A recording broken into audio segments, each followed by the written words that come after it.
Samantha Johnson's Gulfstream G650 gleamed in the Miami morning sun, its polished exterior reflecting the same brilliance as her meteoric rise in the tech industry.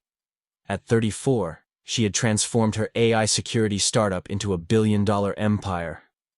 But today, she was about to face a battle no wealth could shield her from. Her Louboutin heels clicked purposefully across the tarmac as she approached her jet. Her navy Tom Ford suit, a stark contrast against the bright Florida sky.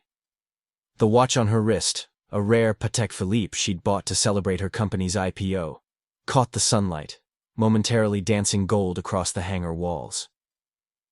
The flight crew clustered near the aircraft's stairs, their whispered conversations falling silent as she drew near.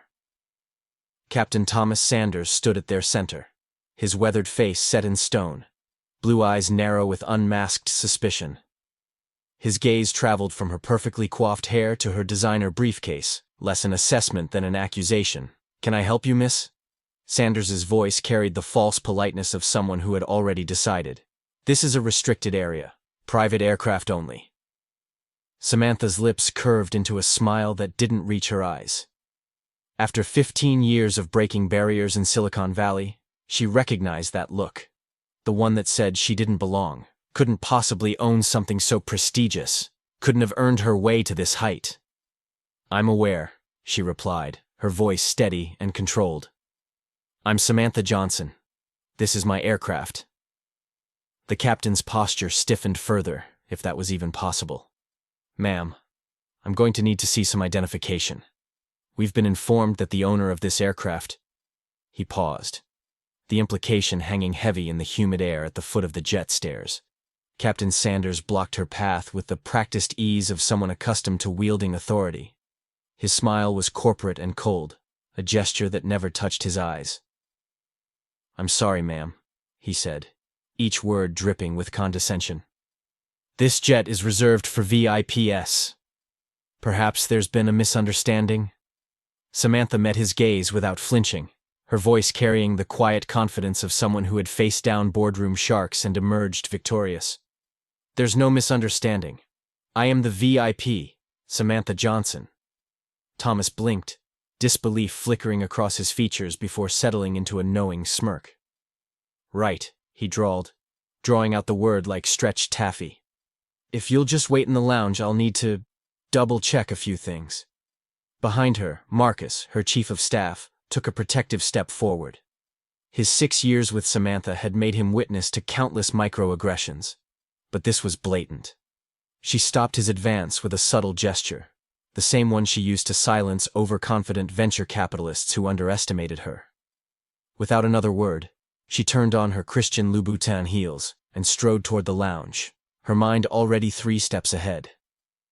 This wasn't her first encounter with prejudice masquerading as a procedure, and she had long since learned to transform such moments into opportunities for change.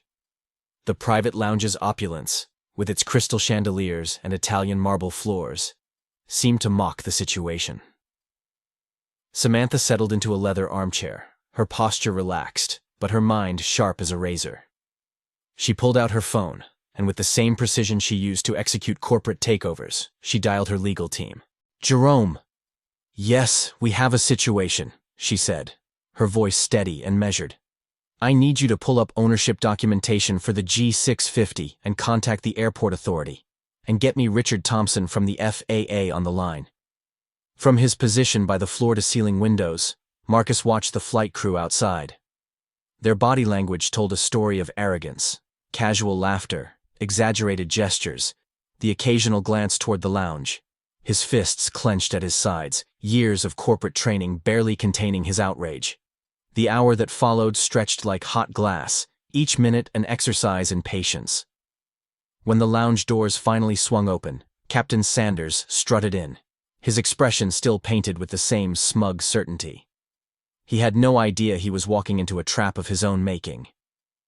"Unfortunately, the jet's owner isn't available right now," Captain Sanders announced with manufactured regret, clearly expecting her to slink away defeated. Samantha rose from her chair with the fluid grace of a chess master about to call checkmate. "Perfect," she replied, her voice carrying the chill of high-altitude air. We'll resolve this now. She strode past him without waiting for a response, her heels striking a decisive rhythm against the marble floor. Marcus followed in her wake, his presence as steady as her own shadow. At the jet's entrance, Samantha withdrew her credentials with the same fluid confidence she'd used to sign billion-dollar contracts. The crew's expressions crumbled like a house of cards as reality dawned. This magnificent aircraft, this symbol of success and power, belonged to her. "This is your jet?" Thomas stammered, the color draining from his face. "Indeed," Samantha confirmed, her voice carrying the weight of every barrier she'd ever broken. "And as of now, you and your entire team are dismissed. Gather your belongings and leave immediately." The crew filed out, their earlier swagger replaced by the shuffling steps of the humbled. Samantha stood at the top of the jet stairs, a queen on her throne, watching their retreat with unblinking composure. Only when they disappeared from view did she allow herself the ghost of a smile. But this wasn't just about personal vindication. Pulling out her phone, she contacted her PR team. Within minutes, cameras captured the aftermath, the dismissed crew's departure, and Samantha's commanding presence atop the stairs. The footage became an instant symbol of resistance against discrimination, a visual metaphor for triumph over prejudice. The video spread across social media like wildfire, igniting global conversations about systemic racism and privilege in spaces presumed too exclusive for such basic bigotry. Hashtags like "Know Her Name" and "Privilege Check" trended worldwide, transforming Samantha's humiliation into a catalyst for change. The airline's response came swiftly, a carefully worded apology dense with corporate platitudes and vague commitments to do better. But Samantha knew that performative contrition wasn't enough. The next day, standing before a forest of microphones at a hastily arranged press conference, she addressed a global audience. "This isn't just about me," she began, her voice carrying the same steady authority that had built her empire. "Even with wealth and success, we are not immune to prejudice. This is a systemic issue that requires systemic solutions. And it's time we confront it head-on," she continued, her words carrying across continents, igniting a movement that would reshape an industry. 2 weeks later, Samantha unveiled Open Skies, an initiative that went far beyond corporate window dressing. Its mission statement was elegantly simple: to transform private aviation from an exclusive club into an inclusive industry that reflected the diversity of the world it served. The program's foundation rested on 3 pillars: a $50 million scholarship fund for aspiring pilots and aviation professionals from underrepresented backgrounds, comprehensive diversity and inclusion training that went beyond superficial sensitivity seminars, and a mentorship network that paired industry veterans with emerging talents. The response exceeded even Samantha's optimistic projections. Former crew members, including some who had witnessed similar incidents throughout their careers, stepped forward to join the movement. Their testimonies and insights strengthened the program, adding layers of practical experience to its theoretical framework. Captain Sanders and his crew faced the natural consequences of their actions. Their dismissal became a case study in accountability, demonstrating that privilege was no longer a shield for prejudice. But Samantha's focus remained fixed on the future rather than retribution. 1 month after the incident, Samantha boarded her jet for another New York trip. This time, she was greeted by a crew that reflected the beautiful diversity of the aviation world. Different races, genders, and backgrounds united by their commitment to excellence. As she settled into her seat, Samantha gazed out at the endless horizon stretching before her.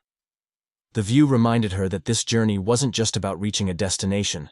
It was about expanding the boundaries of possibility for everyone who dreamed of touching the sky. Her momentary humiliation had transformed into a movement. In the end, the crew who had tried to ground her had only given her the fuel to help others soar.